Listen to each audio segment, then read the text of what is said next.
안녕하세요. 피부를 매끈탱탱하게 만들어드리는 닥터 깐달걀입니다.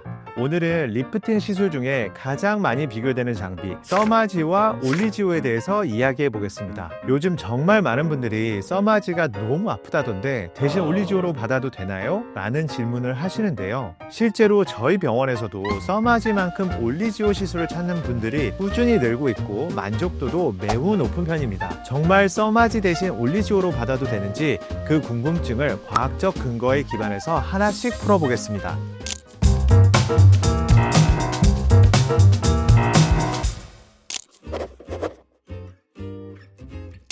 네, 맞습니다. 올리지오와 써마지는 모두 모노폴러 고주파 방식을 사용합니다. 모노폴러 방식이란 한쪽 전극에서 에너지를 피부 깊숙이 침투시키고 그 에너지가 몸을 통과해서 접지 패드를 통해 몸 밖으로 나가는 방식입니다. 올리지오나 써마지 해보신 분들은 아시겠지만 시술 전 등 뒤에 마치 파스 붙이듯이 얇은 알루미늄 판 같은 걸 붙이잖아요. 그게 바로 접지 패드입니다. 이 방식은 깊은 진피층은 물론이고 피하 지방층까지 에너지를 전달할 수 있어서 콜라겐 재생과 리모델링에 매우 효과적입니다. 얼굴선이 또렷해지고 얼굴 피부가 전반적으로 탱탱해지죠. 결론적으로 두 장비 모두 동안형 얼굴을 만들어주는 모노폴라 방식의 RF 레이저라고 할 수 있겠습니다.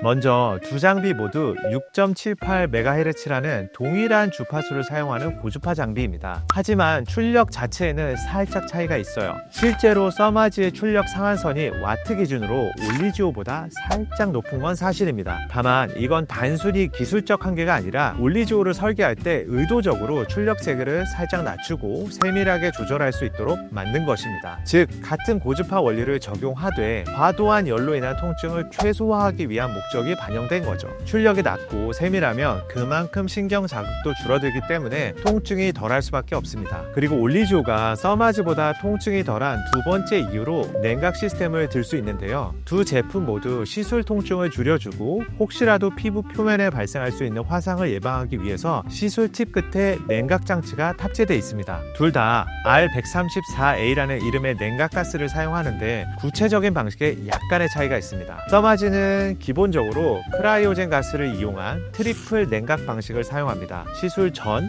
시술 도중, 그리고 시술 후 이렇게 3번에 걸쳐서 냉각가스를 분사하죠. 그런데 올리지오는 여기에 더해서 샷당 최대 4단계의 냉각 사이클 그리고 온도 센서 기반의 실시간 자동 제어가 결합되어 있어서 표피의 과열을 보다 정교하게 막아주는 구조입니다. 이 덕분에 시술 중 피부 표면이 불쾌하게 뜨겁거나 자극되는 느낌이 훨씬 줄어드는 것입니다. 올리지오가 써마지보다 통증이 덜하게 느껴질 수 있는 세 번째 이유로 팁 구조를 들 수 있는데요. 기본적으로 두 장비 모두 팁의 면적은 비슷한데 그 끝에서 레이저가 조사되는 방식에 다소 차이가 있습니다. 써마지의 경우엔 핀포인트 방식, 그러니까 한 곳에 집중적으로 쏘는 방식이라고 한다면 올리지오의 경우에 넓고 균일하게 쏘는 방식입니다. 그 때문에 올리지오는 뜨겁고 짜릿하게 느껴지는 써마지와는 달리 부드럽고 따뜻하게 느껴지는 것입니다. 이러한 기술적 조합 덕분에 올리지오는 써마지에 비해 상대적으로 통증이 훨씬 적은 편입니다. 그래서 처음 리프팅을 받아보시는 분들이나 통증에 예민하신 분들도 부담 없이 시도하기 좋은 리프팅 시술이에요.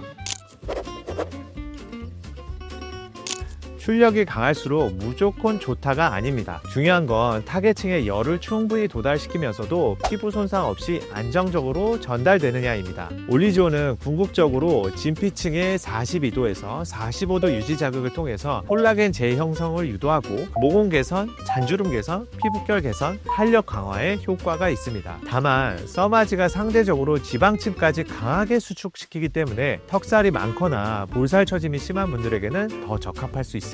그래서 둘 중 하나가 더 좋다기보다는 피부 타입과 목적에 따라서 적절한 선택이 중요합니다.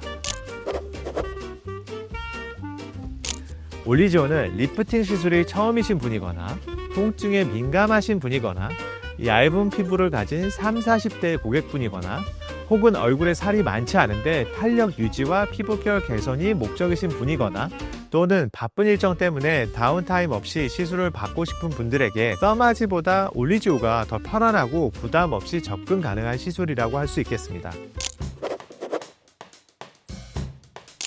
네, 있습니다. 볼살이 많고 피부 처짐이 심한 경우거나 이중턱이나 팔자주름이 도드라진 경우거나 혹은 50대 이상의 분들에게는 써마지가 더 적합할 수 있어요. 하지만 이 역시도 경우에 따라서 두 장비를 병행하거나 교차 시술할 수도 있습니다. 예를 들어 1년에 한 번 써마지, 그리고 그 사이에 3개월에서 6개월마다 올리지오로 유지 리프팅을 하는 식으로요. 오늘은 써마지 대신 올리지오를 고려할 수 있는지에 대해서 기술적 근거와 실제 상담에서 자주 나오는 질문들을 바탕으로 이야기해 봤습니다. 정리하면 둘 다 모노폴라 RF 기반이지만 실제 몇 가지 기술적 관점에서 올리지오가 써마지에 비해 통증이 적게 설계되어 있다는 것을 저희가 알아볼 수 있었고요. 그래서 올리지오를 통해 통증에 대한 큰 부담 없이 리프팅과 피부 타이트닝 관점에서 만족스러운 결과를 얻을 수 있다는 것도 알아봤습니다. 다만 환자분의 상태에 따라 본인에게 올리지오보다 써마지가 더 적합할 수 있다는 것도 꼭 염두에 두시고 상담을 받으시기 바랍니다. 결론적으로 올리지오가 무조건 써마지를 대체할 수 있다고 보기는 어렵지만 많은 경우에서 부드럽고 통증 적은 리프팅을 원하는 분들에게는 훌륭한 대안이 될 수 있습니다. 지금까지 영상이 도움이 되셨다면 좋아요와 구독,